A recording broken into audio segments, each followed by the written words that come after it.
Hey guys, so I've said make a video on the anatomy of the foot. That is, I'll talk of the saw of the foot first, then we'll get to the anterior compartment, that is the dorsum.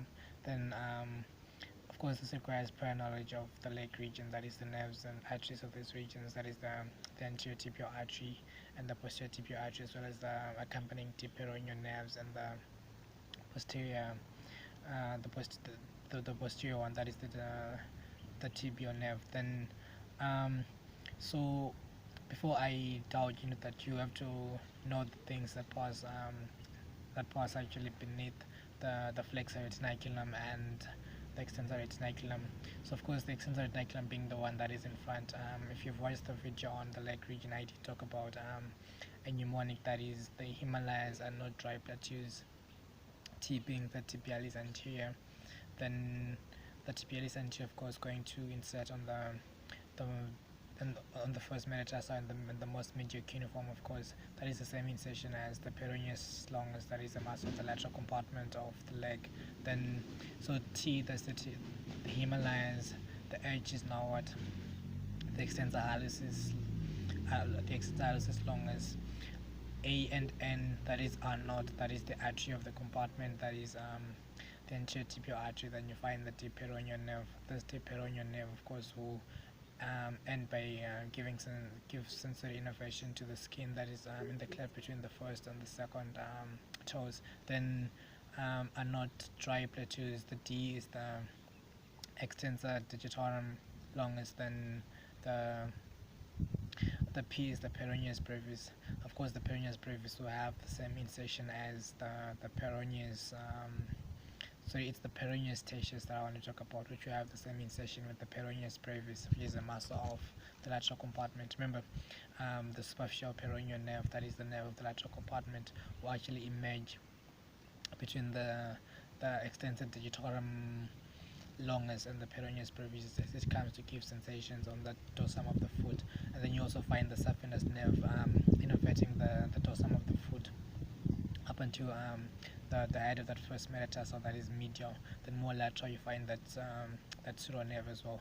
Then on the sole of the foot you find the medial calcaneal nerve, that is a branch of the tibial nerve, and the two terminal branches, that is the lateral, that is the lateral plantar and the medial plantar nerves. Of course, these will lie beneath the first row of muscles, layers of muscle, should I say, which I'll divulge into just now.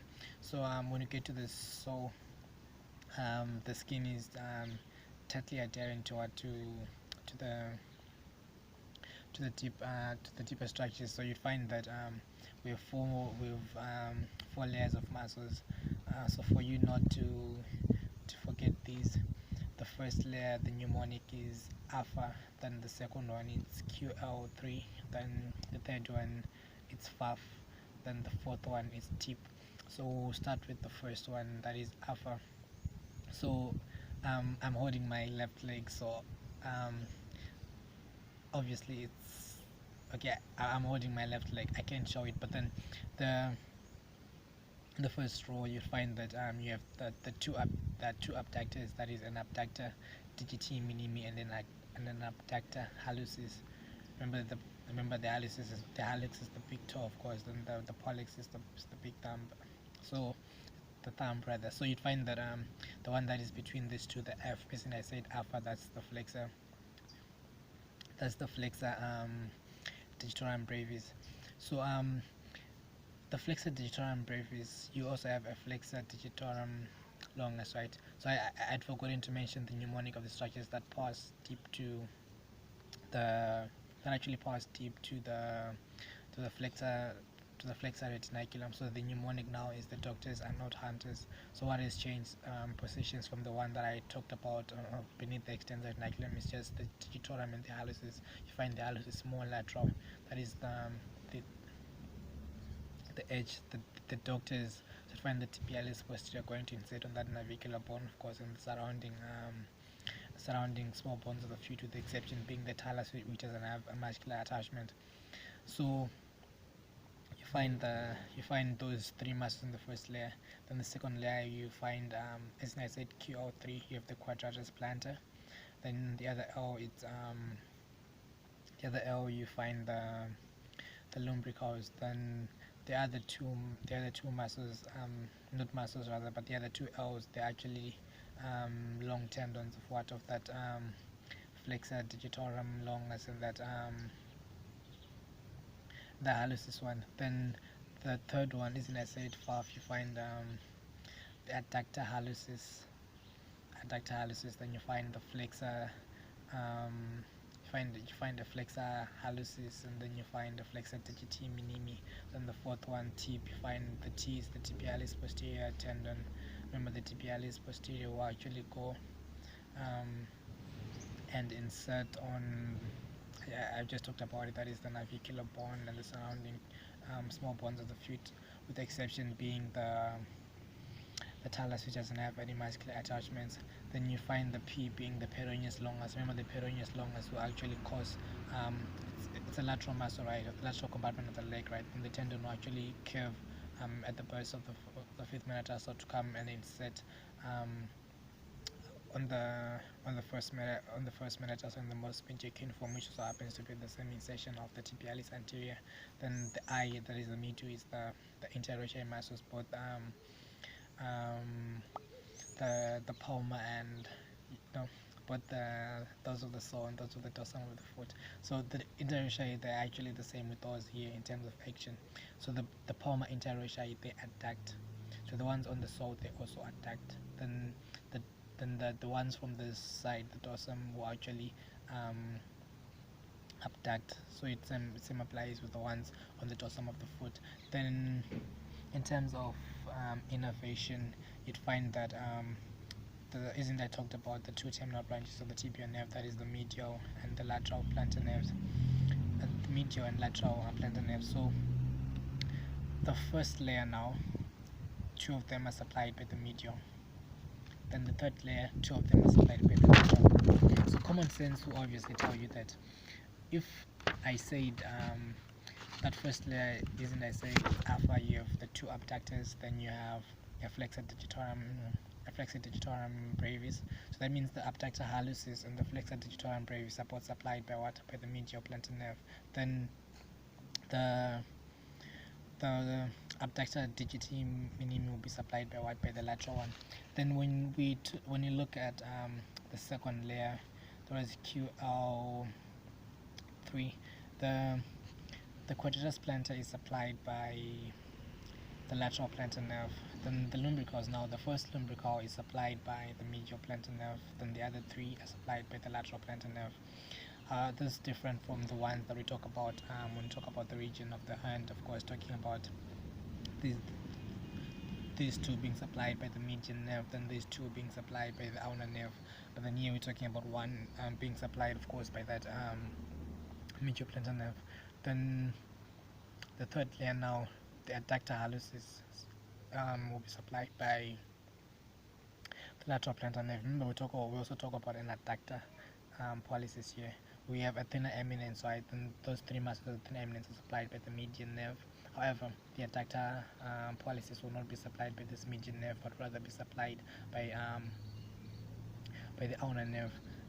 Then, so I've talked about the adductor, right, being from the lateral. Then you also find the flexor digiti minimi and the flexor hallucis come from the medial, of course. Then the fourth layer, the interosseous, now the interosseous, the one of the fourth intermetatarsal space will be supplied by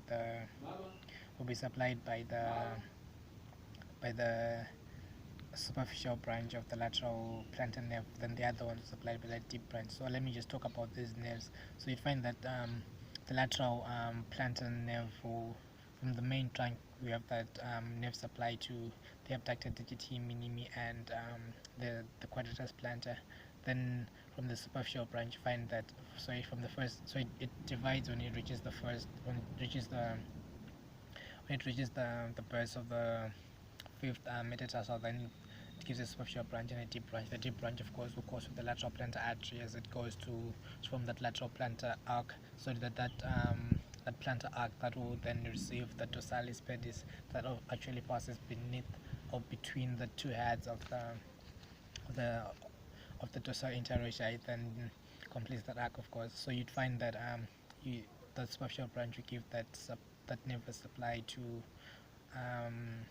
the what do you call it, the interratio of the the interracial mass of the fourth intermetatarsal space, as well as the also giving a cutaneous branch the lateral surface of the foot. Then that's just about it when we talk about the lateral plantar. Then the deep one will supply out the rest of the interracial, and then we supply those other three lumbrical muscles. Then so the muscles of the first layer now, they all arise from the calcaneum, and they all flex and abduct. Sorry, the abductors, they all abduct, right? They also flex. Then you also have a flexor digitorum, it also what flexes. Then the flexor, so you have a flexor digitorum longus, right, which receives a slip from the flexor hallucis longus. So at its insertion, that's where the lumbricals emerge. Then at its insertion, that's where the quadratus plantar ends. Then on the foot, you also talk about so on the foot you only talk about the extensor digitorum brevis. Then the artery is then the artery, of course, will be the dorsalis pedis artery. That is a continuation of the anterior tibial artery. Of course, you feel its pulsations. Then in terms of arcs, you have a lateral plantar arc, a medial plantar arc, then you have a transverse arc. Then in terms of supports, now the medial arc is tied from above and below by the two tibialis muscles.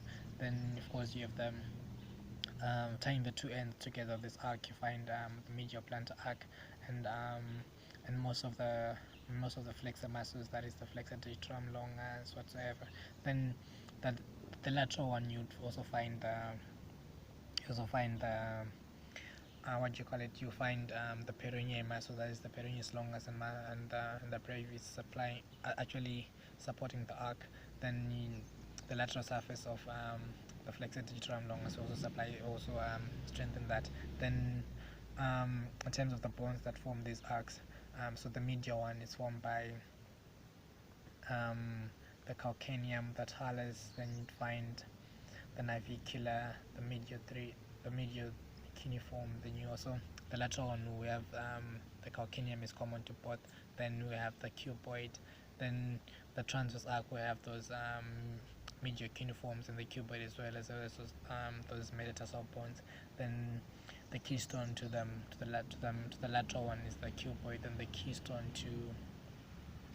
to the medial one is the rounded head of the talus. Remember, you have the what can I say? You have the calcaneum, right, forming the prominence of the heel.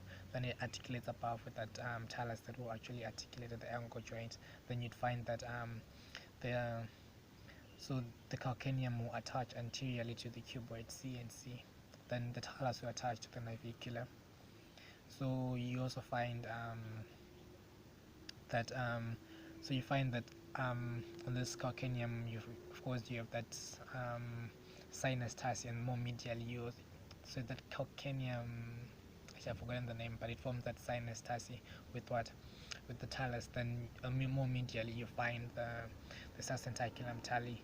Then on its posterior surface, of course, that's where it receives that Achilles tendon, that is the common tendon of the gastrocnemius and the soleus, as well as receiving the plantaris muscle. Those are the muscles, the special compartment of the posterior compartment of the leg. We did talk about that in the region of the leg. So what else did I neglect? And then that's just about it. So that's the region of the foot. Then after this, I'll make a video on the region of the hand. I try to match the two, but then my aim is to make them under 20 minutes, so it wouldn't make sense to have a video that is over 30 minutes. So I'll end it here.